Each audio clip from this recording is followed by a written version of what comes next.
Isipin niyo to, nasa kalagitnaan kayo ng isang napakagulo at mausok na labanan sa Albay.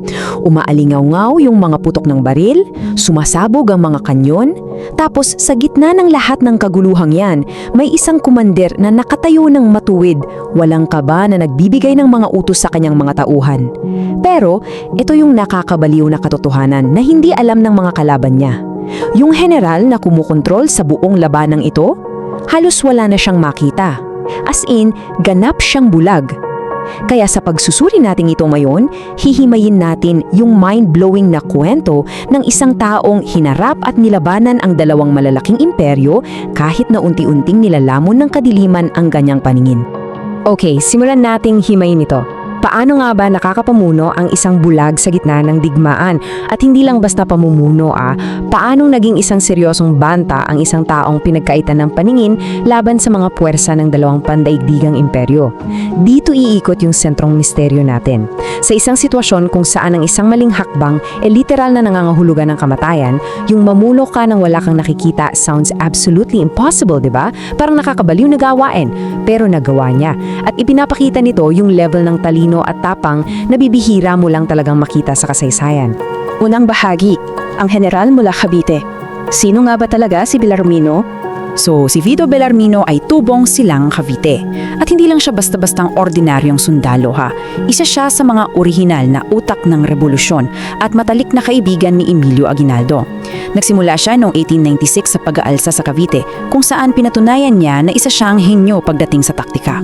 Pero yung totoong test niya, dumating noong 1899 nang sumiklab ang digmaang Pilipino-Amerikano. Ipinadala siya malayo sa sarili niyang bayan, papunta sa Bicol region. Ang misyon niya doon, pamunuan ang depensa laban sa imperyo ng Amerika na by the way, may mga makabagong armas at napakaraming tauhan. Mula sa pakikipagbakbakan sa mga Kastila sa Cavite, bigla siyang humarap sa isang bagong kalaban, sa isang bagong teritoryo. Ikalawang bahagi, ang pagdilim ng paningin, ang pinakamatindi niyang personal na pagsubok. Habang patuloy yung matinding giyera sa Bicol, may hinarap siyang isa pang kalaban. Isang kalaban na hindi mo pwedeng daanan sa bala, matinding cataract o katarata, na isang matinding pamamaga ng mata na nagdulot ng patuloy at tuluyang pagkawala ng paningin niya.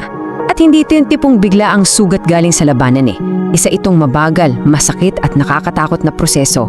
Subukan niyong isipin ang nakakapanindig balahibong sitwasyong ito. Nakikipaglaban kayo gamit ang taktikang gerilya. Nasa loob kayo ng masukal na gubat, hinahanting kayo ng isang modernong hukbong Amerikano, araw at gabi, habang yung mismong mga mata nyo ay unti-unti nang sumusuko sa itim na kadiliman.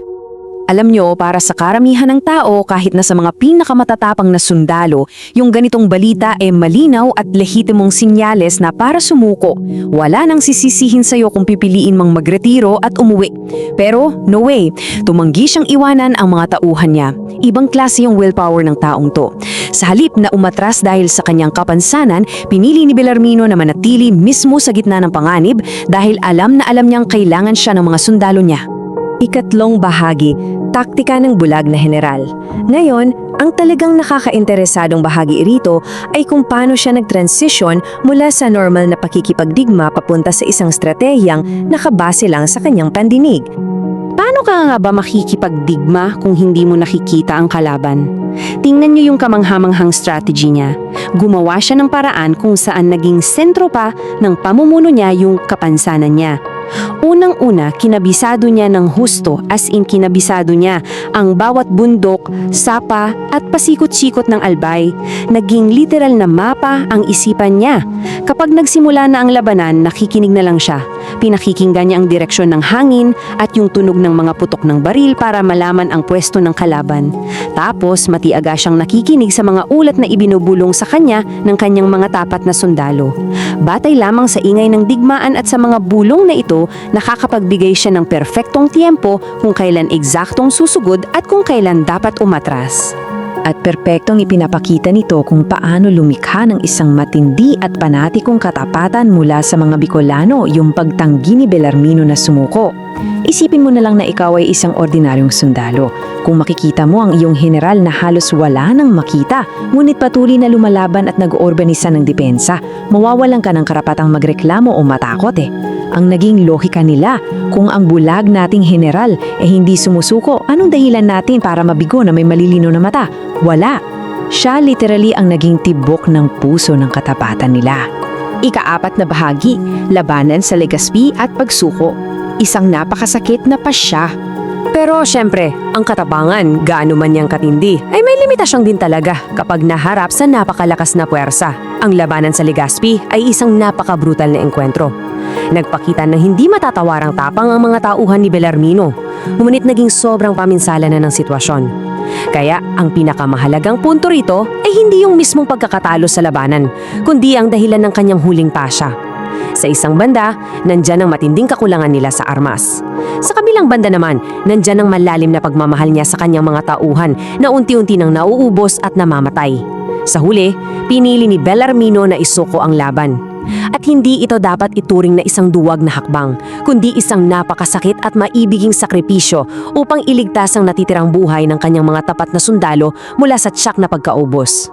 Ang taong 1901, matapos ang maraming taon ng matapang na pagtatago at pakikipaglaban sa kabundukan, dito na formal na natapos ang kanyang armadong paglaban. Kasabay ng taong ito ang kanyang tahimik na pagbabalik sa kanyang sinilangang bayan sa Cavite. Doon, ginugol ng magiting na general ang mga huling araw ng kanyang buhay sa katahimikan at ganap na kadiliman. Isang matapang na bayani na tinanggap ang kapayapaan na may malinis na buhi. Dahil alam niyang ibinigay niya ang lahat-lahat para sa kanyang bayan. Ika-5 bahagi, ang pananaw ng kalayaan. Balikan natin ang naging pamana ni Bellarmino. So, ano ba ang malawak na implikasyon ng kanyang kabayanihan para sa nating lahat ngayon? Ang kwento ni Vito Bellarmino ay hindi lang isang simpleng tala sa kasaysayan ng digmaan.